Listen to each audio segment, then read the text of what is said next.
Do you like reading? I have a whole bunch of books I want to read someday. And this isn't even all of them.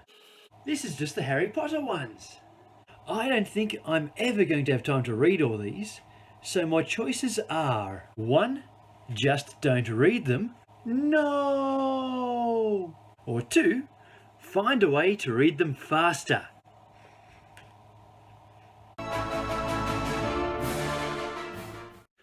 I want to talk about speed reading today.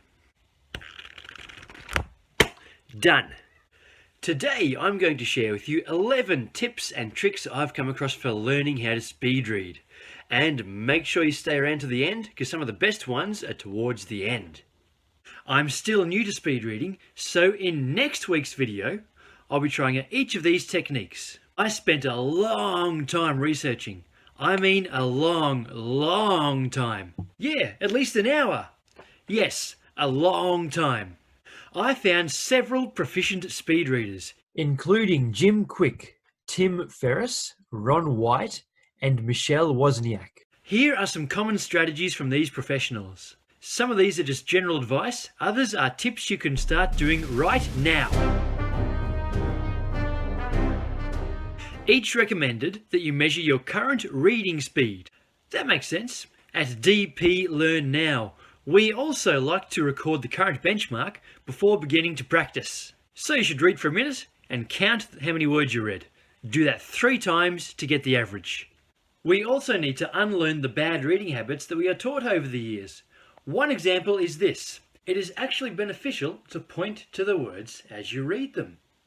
Fancy that! The little kids got it right. Your finger acts as a visual pacer, and your eyes are attracted to the movement, which helps you to focus. To make this strategy even more effective, you can practice several eye exercises, including tracing a figure 8 large in the air and following it with your eyes. Have a specially prepared music playlist just for reading. That way, when you hear this playlist, it activates your brain so you're already in the right frame of mind for reading. Classical music works best because it's a bit hard to read while you're headbanging.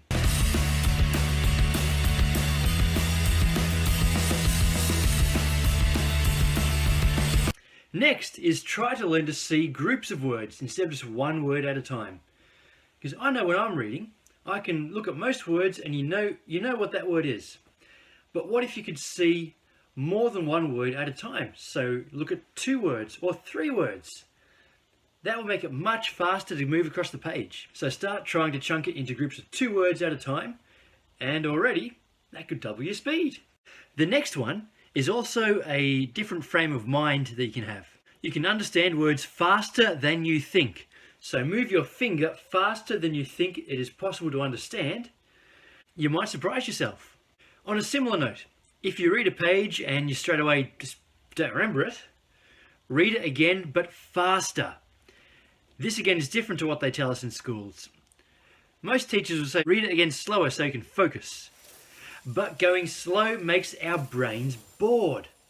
Going faster forces your brain to focus, which makes it more interesting for your brain. And therefore more interesting for you too. Now we move on to the controversial tips. These are ones that some of the experts agreed on, and some said, no, don't do that. Some of the experts believe you can read words with your peripheral vision, while others say things in your peripherals have to be moving for you to notice them. So try it, maybe it works. Similar to that one is to progressively train yourself to read only the middle third of the page. Ignore the first third, ignore the last third. Just read the middle third of the page and you will get all of the meaning. This idea I don't really like, because I'm not a big fan of skipping 2/3 of the information. What if something vital is in the first 3 words of the line? You'd miss it, it'd be gone, you'd fail the test.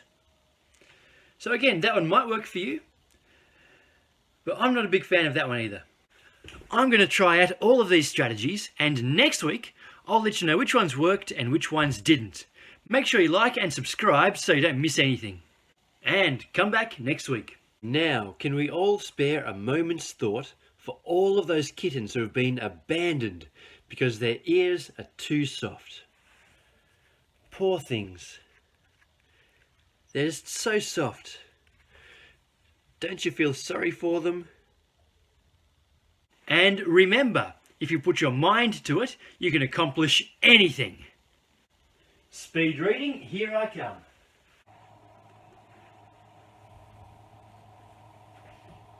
And read it again slower so you can focus.